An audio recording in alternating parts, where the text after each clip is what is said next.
마태복음 25장 31절부터 46절까지 말씀을 가지고 우리는 그리스도의 흔적을 가진 사람들입니다 라는 제목으로 하나님의 말씀을 함께 나누고자 합니다. 저는 두 아이의 아버지입니다. 아이들이 어렸을 때 동화책을 많이 읽어줬던 기억이 있습니다. 저도 어렸을 때 부모님에게 들었던 동화책이 있습니다. 여러분도 잘 아는 동화의 내용인데요. 흥부와 놀부, 여러분 기억하시나요? 네, 흥부와 놀부. 흥부가, 제가 잠깐 설명해 드리면, 흥부가 어느 날 보니까 제비 새끼들이 이렇게 모여져 있는데 그 집에서 제비 새끼 한 마리가 떨어집니다. 흥부는 마음이 안타까워서 제비의 다리를 싸매어 줍니다. 제비는 어느덧 강남을 가죠. 이제 강남에 갔다 돌아와서 이제 씨앗 하나를 물고 오죠. 그것을 흥부 앞에 떨어뜨립니다. 흥부는 그 씨앗을 심습니다. 나중에 박이 주렁주렁 열려서 이제 가을에 여물어서 그것을 켜게 됩니다. 켜니까 어떤 것이 나오죠? 네, 뭐 비단도 나오고 금도 나오고 한순간에 부자가 되었습니다. 형이 보니까 흥부가 갑자기 부자가 됐다는 소식을 듣고 이제 어떻게 부자가 되었는지 이렇게 자세히 들었습니다. 아, 이렇게 저렇게 해서 부자가 됐다. 놀부도 이제 흥부처럼 제비 집을 찾습니다. 그래서 제비 집에서 새끼를 꺼내서 다리를 분질러요. 그리고 다시 잘 싸매어주고 이제 씨를 물고 오너라 라고 이야기합니다. 강남에 갔던 그 제비가 씨앗을 하나 이렇게 물고 왔습니다. 동일하게 이제 심어서 나중에 박도 주렁주렁 열리고 이제 그것이 여물어서 이제 놀부가 켜기 시작합니다. 나중에 뭐가 나오죠? 뭐 도깨비도 나오고 뭐 더러운 오물도 나오고 그렇게 되면서 그 동화책을 다 읽어주고 자녀들한테 이렇게 이야기합니다. 대부분은 흥부처럼 복받으려면 어떻게 살아야 한다고요? 네, 착하게 살아야 된다라고 그렇게 이야기합니다. 그런데 이 이야기는 실상 우리가 결론지어서 자녀들에게 그렇게 이야기하지만 결론은 잘못된 결론입니다. 그 이야기는 뭐냐 하면 놀부처럼 살아라 라고 그렇게 이야기했다라는 것입니다. 여러분 이해되실지 모르겠지만 흥부는 어떤 목적을 가지고 그렇게 살지를 않았습니다. 그냥 제비새끼가 가여워서 그냥 싸매어 줬더니 나중에 어떤 바란 것도 없어요. 근데 씨앗 하나를 가져와서 나중에 이렇게 부자가 된 것이고, 놀부는 분명한 목적이 있었습니다. 어떤 목적이 있었죠? 흥부가 부자가 된 것처럼 나도 부자가 되겠다는 그런 목적을 가지고 있었습니다. 그런데 우리가 그 동화책을 다 읽고 자녀들에게 했던 이야기는 뭐냐 하면 흥부처럼 복받으려면 착하게 살아야 된다. 분명한 목적을 이야기하죠. 흥부처럼 복받으려면 착하게 살아야 된다. 이 이야기는 결국은 넌 놀부처럼 살아야 돼 이렇게 이야기했다라는 것이죠. 오늘 서두에 제가 왜 이런 얘기를 드리냐면 저와 여러분이 읽었던 오늘 말씀해 보니까 심판에 대한 이야기입니다. 결국 흥부는 복을 받았고 놀부는 벌을 받았던 우리가 동화의 이야기를 함께 나누면서 오늘 이 최후의 심판의 내용과 한번 빗대어서 생각해 볼 수 있는데, 이 흥부와 놀부의 이야기는 놀부의 악행이 그렇게 묘사되어 있지만 최후의 심판의 이야기는 어떤 악행의 일들이 묘사되어 있지 않습니다. 오늘 말씀해 보니까 이제 왼편에는 염소, 오른편에는 양으로 이렇게 구분되어져서 나눕니다. 그러면서 이 임금이 그렇게 이야기합니다. 왼편에 있는 염소, 그쪽에 있는 편에 있는 사람들에게 너는 내가 헐벗었을 때, 병들었을 때, 옥에 갇혔을 때 나를 돌보지 않았다라고 그렇게 이야기합니다. 그때 이 사람들은 뭐라고 이야기합니까? 저희가 언제 그렇게 안 했습니까? 라고 그렇게 이야기합니다. 오른편에 있는 사람들한테도 그렇게 이야기합니다. 너희들은 헐벗었을 때, 옥에 갇혔을 때, 굶주렸을 때 너희들은 나를 도와주었다. 그때 이 사람들은 이렇게 이야기하죠. 언제 우리가 그런 일을 했습니까? 다 서로 자기가 한 것에 대해서 언제 우리가 그랬는지, 언제 우리가 안 했는지, 뭐 이렇게 이야기를 하고 있습니다. 그러면서 이 임금이 나중에는 지극히 작은 자에게 한 것이 곧 내게 한 것이다 라고 그렇게 결론을 내리고 있습니다.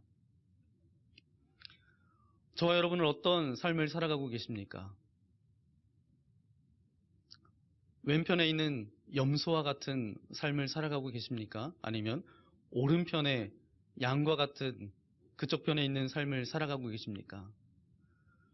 예전에 제가 어렸을 때만 해도 신앙을 가지고 있는 사람들의 모습은 굉장히 달랐습니다.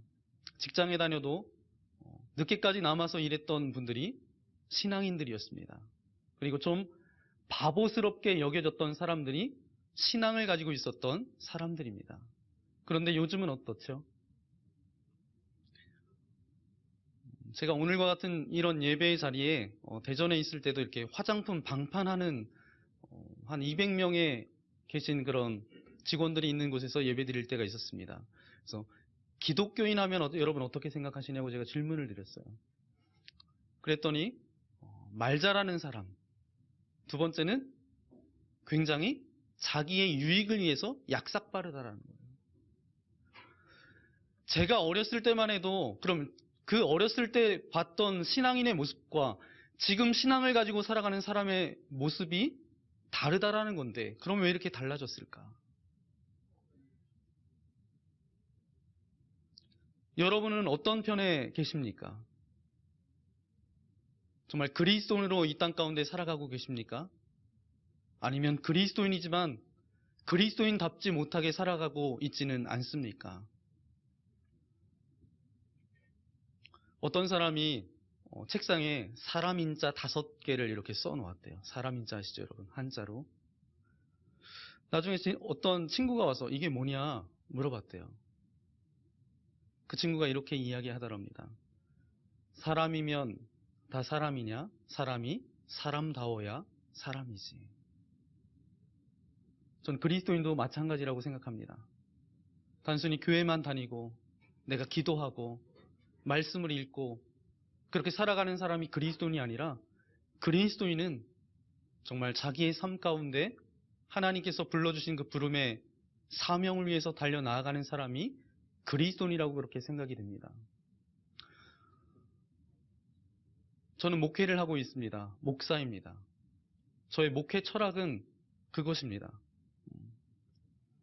감동을 주는 목회를 하자. 왜냐하면 하나님께서 나를 위해서 이 땅 가운데 오셔서 대신 내가 죽을 수밖에 없었던 그 상황 가운데 나를 대신해서 죽으셨다라는 것은 이것은 감동이죠. 여러분 생각해 보십시오. 여러분이 여름 휴가 때 휴가를 가서 물놀이를 하는데 여러분이 죽을 상황 가운데서 정말 생사를 오가는 그런 죽음의 상황 가운데서 어떤 사람이 와서 여러분을 건지고 그 사람이 죽었다라고 여러분 생각해 보십시오. 그러면 그 다음의 삶이 달라지지 않겠습니까? 사랑받은 사람으로서 그 사랑을 다른 이들에게 나로 전하려고 하는 그런 인생으로 살아가지 않겠습니까? 저와 여러분은 예수 그리스도로부터 새 생명을 얻은 주님의 자녀가 되었습니다.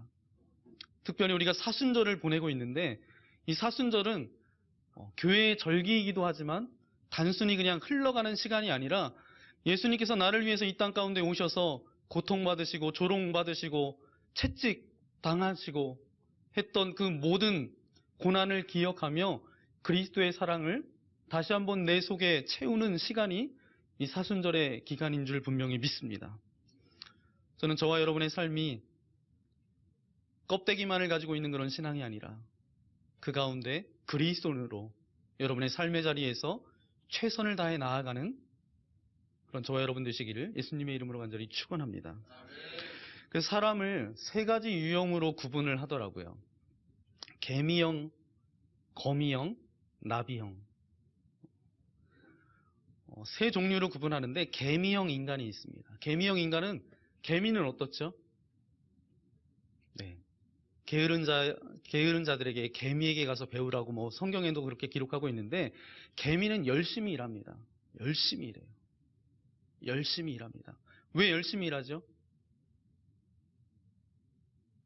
뭐니 뭐니 해도 머니를 위해서 일합니다. 이 개미가 열심히 일해요. 돈을 벌기 위해서 열심히 일합니다. 개미형 인간이 있고요. 거미형 인간이 있습니다. 거미는 어디다 집을 만들죠? 좀 이렇게 구석진 데, 후미진 데에다가 집을 만듭니다. 이제 거미줄을 칩니다. 거미줄을 치고 무엇을 합니까? 기다립니다.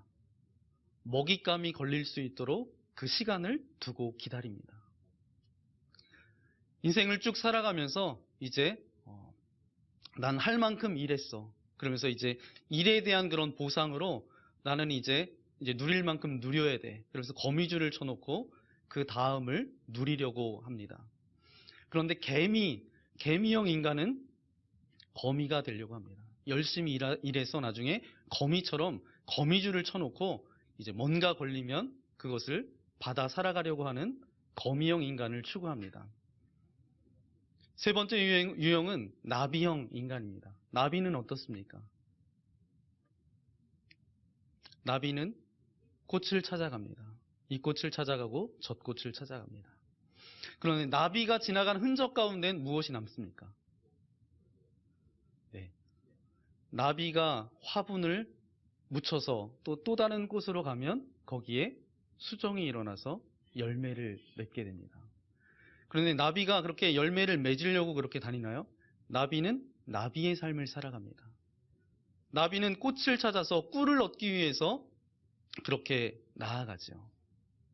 그런데 나비가 지나간 흔적 가운데는 열매가 있었습니다. 저는 우리 그리스도인이 나비형 인간이 되어야 한다라고 그렇게 믿습니다. 우리는 우리의 삶을 살아가지만 우리가 지나간 흔적 가운데는 열매가 맺어져야 됩니다. 우리가 지나간 흔적 가운데는 그리스도의 흔적이 남겨져야 합니다. 저와 여러분은 이 땅 가운데 우리의 이름을 내려고 살아가고 있는 인생이 아닙니다. 우리를 통해서 그리스도의 이름을 이 땅 가운데서 드러내기 위해서 살아가는 그리스도인입니다. 오늘 이 말씀을 여러분 기억하십시오. 언젠가는 하나님께서 우리를 심판하실 그 마지막 때가 있을 텐데 하나님께서 착하고 충성된 종아 잘하였도다 라고 칭찬 듣는 인생이 되고 싶습니까? 아니면 왼편에 있었던 염소처럼 이것도 하고 저것도 했습니다 라고 그렇게 변명만 늘어놓는 그런 인생이 되고 싶습니까? 저는 여러분의 삶이 그리스도의 사랑을 가지고 여러분의 삶을 살아가지만 여러분의 삶을 통하여서 그리스도의 흔적을 남길 수 있는 그런 주님의 거룩한 자녀들이 되시기를 예수님의 이름으로 간절히 축원합니다. 기도하겠습니다.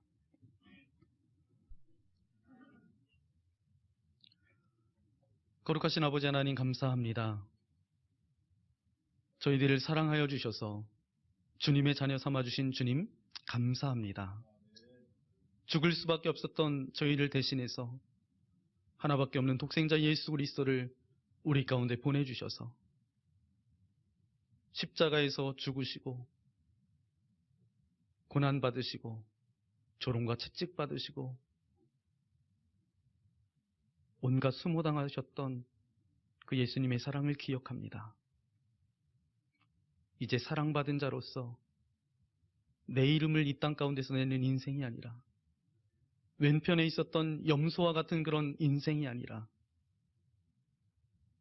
개미와 거미처럼 살아가는 그런 세상 사람들과 동일한 인생이 아니라 이제는 오른편에 속했던 양과 같은 또 나비와 같은 그런 삶을 살아낼 수 있도록 우리에게 믿음에 믿음을 더하여 주옵소서. 믿는 자에게 능치 못함이 없다라고 말씀하셨던 것처럼 우리가 믿음을 가지고 나아갈 때마다 우리는 우리의 삶을 살아가지만 우리의 삶을 통하여서 하나님께서 기뻐하시는 아름다운 열매도 맺어질 수 있도록 도와주시고 우리의 사명 감당함을 통하여서 주님의 나라가 이 땅 가운데 아름답게 확장되어질 수 있도록 은혜를 베풀어 주옵소서. 우리는 하나님께로부터 부름받은 그리스도의 자녀임을 기억하여서 우리가 살아가는 삶의 흔적 가운데 주님의 흔적만 남길 수 있는 주님의 거룩한 백성들 되어질 수 있도록 함께하여 주옵소서. 감사를 드리오며 우리 구주 예수님의 이름으로 간절히 기도하옵나이다. 아멘. 이 프로그램은 CTS 방송가족의 사랑과 후원으로 제작되었습니다. 후원자나 02-6333-1003번, ARS 060-800-1111번으로 전화주세요.